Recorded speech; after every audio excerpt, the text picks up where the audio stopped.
You know how I'm gonna do this? Speed! Speed is key!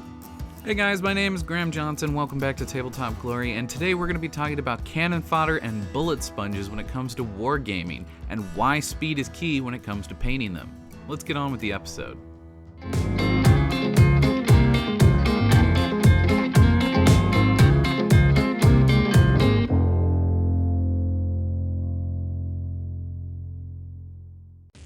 So first and foremost, this is entirely dependent upon the type of game that you guys like to play. Different war games play in different manner. Some are rank and file, some are just kind of all over the place. I know Warhammer can oftentimes end up all over the place, and that's what we're kind of known for on the channel right now. I do a lot of Warhammer content. I'm trying to move more into things like Star Wars Legion, traditional modeling, things like that. But we're talking about Star Wars Legion today, and specifically we're going to be talking about B1 battle droids. And honestly, they're kind of cannon fodder units. They're units that are going to be turn 1 casualties. And even in Warhammer, we have turn 1 casualties.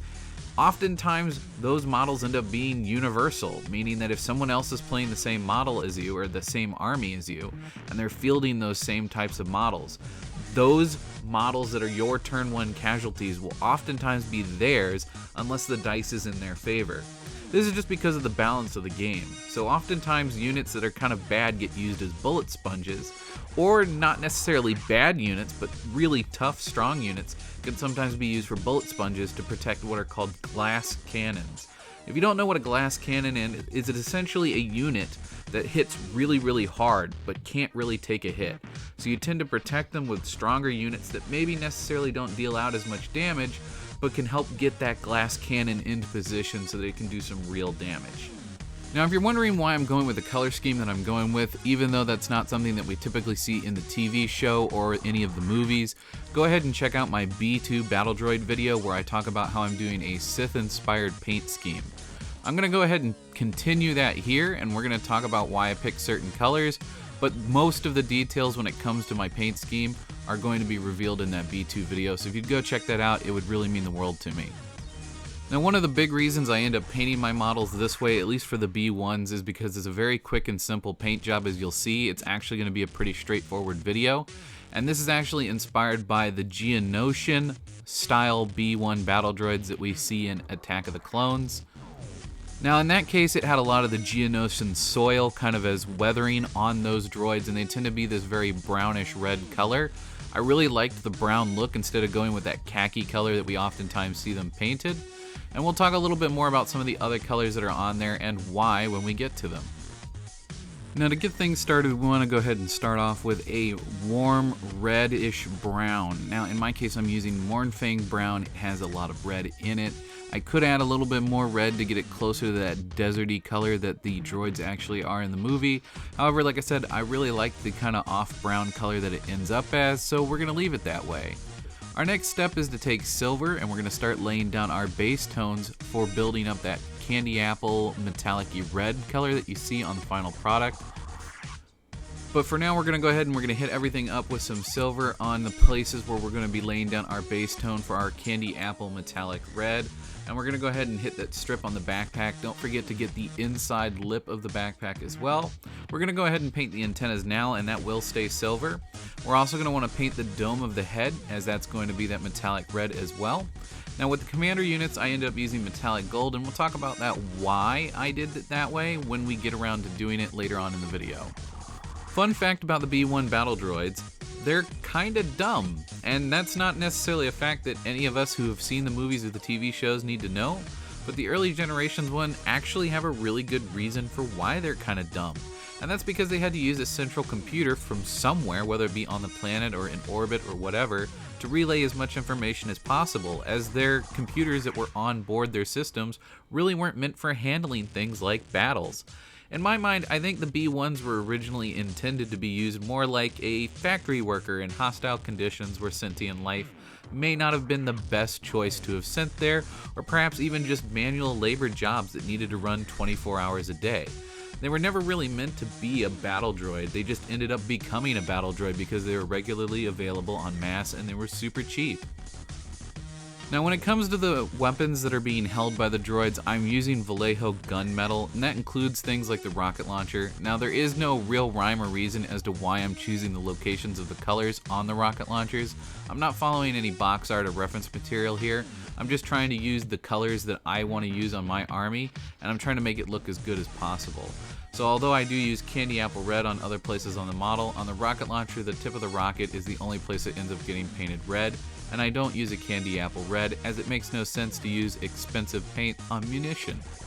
Now I'm not picking out any particular places in particular to put down all this metallic paint, I'm just picking places that look good to me.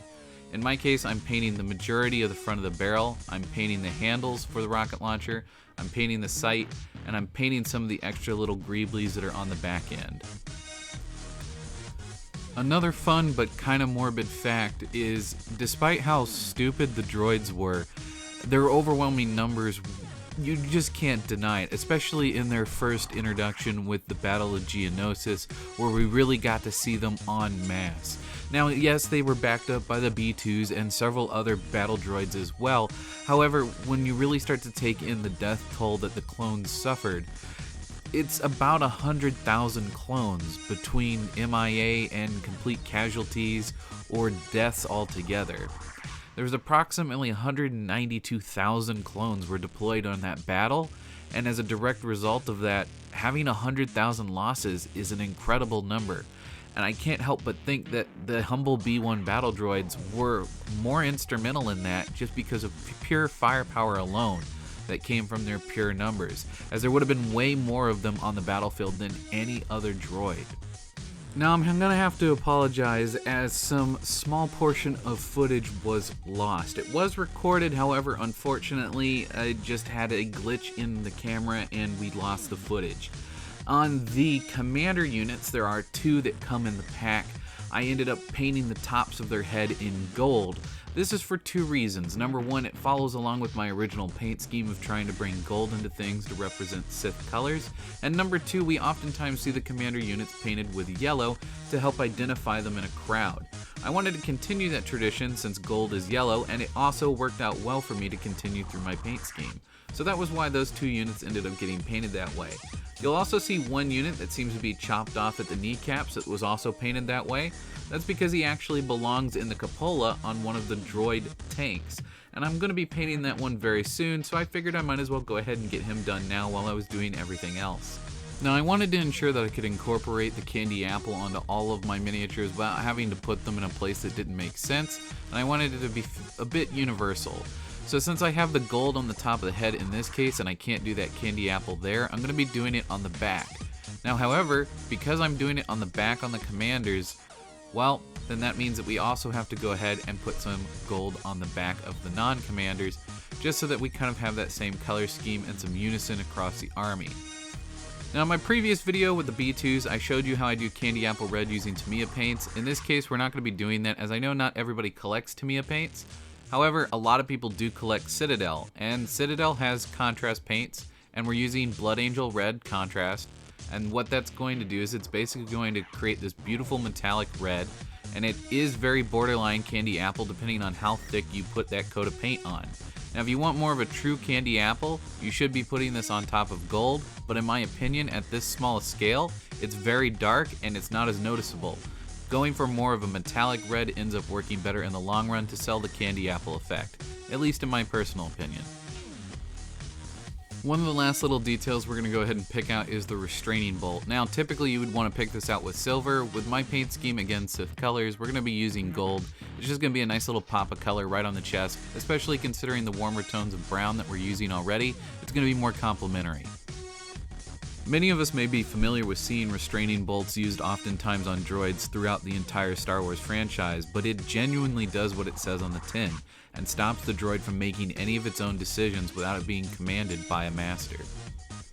Trying to keep up the pace and make sure we can knock these all out quickly and efficiently, we're going to be using Tamiya weathering powders. Now if you don't have this, you could just use an edge highlighting or a stippling motion. You can even break off a piece of sponge and do this.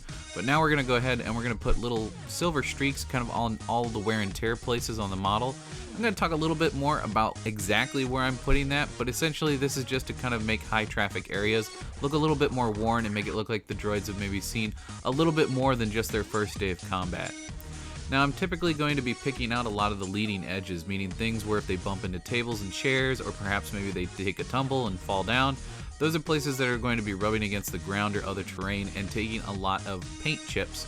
And basically I'm going to be just using silver in this case. I'm not going to be using any kind of rust effects, as I don't want these to look old and unused. I just want them to look as though this isn't their first day off the assembly line. Now a lot of times you'll hear me say less is more, and that can definitely be the case here on models like this that are very skeletal in nature, meaning that they don't really have a lot of girth to them.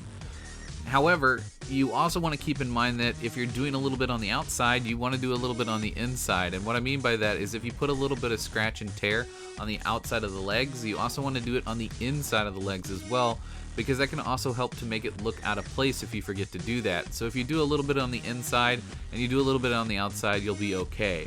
Now with these battle droids, I do kind of put little nicks and stuff along the chins, but I try to keep it off the face for the most part, as at this scale it can look a little bit weird. If you're using the sponge technique, you'll probably be okay, as you can get some pretty small patterns going with the sponge technique. But if you're trying to do it quick and dirty like I am using these weathering pigments, then you're probably not going to want to go ahead and get it in the face.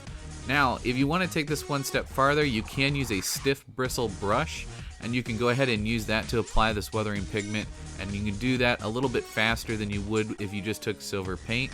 However, you are going to be limited again by just how much surface area you can cover all in one go, so you may not want to go with the brush route. You may want to just stick with this little sponge applicator. I just wanted to throw this little shot in here. This isn't sped up or anything. This is just me weathering a single miniature all in one go in real time. This is to show you how quick this sponge applicator can actually be for doing the entire miniature. And I know it can be a little bit hard to see because my hands are in the way, but you can genuinely tell at just how quickly I'm doing this, and it's matching the weathering that you saw in the previous model.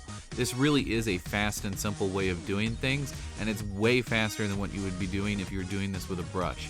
However, this really only works with models like this that are mostly mechanical. You may get away with something like a Space Marine. And I know we mentioned this really early on back at the start of the video, but I did paint the front of the rocket launcher what I perceive to be the projectile of the rocket launcher in bright red, and I did that just to add a pop of color to the weapon. Don't forget to get the sides on that, and if you want to put a little bit of an edge highlight on there, you definitely can, but remember, these are cannon fodder units and we're trying to paint it as quick as we can, because in these cases, speed is key. And there you have it, guys. That is my B1 Battle Droids complete. Now I know this was a custom paint scheme and this isn't necessarily the box art. However, you can take a lot of the things that we talked about today, apply that to the same colors that are used in the box art, and you'll end up with a pretty close similar replica to it. Now again, we didn't do any edge highlighting, and if you do take a look at the box art, there is some edge highlighting on those models, and they do go a little bit heavier on the weathering. However, we did talk about all the things that you would need to do to be able to get there. So hopefully you guys found this video informative, and hopefully you guys like my paint scheme. I sure as heck do, and I think it's going to be really awesome to see the whole army once it's all said and done. However, that's all I have for today. I'll see you guys in the next one, and until next time, may your display case always be overfilled and your pile of shame never run empty. Bye-bye.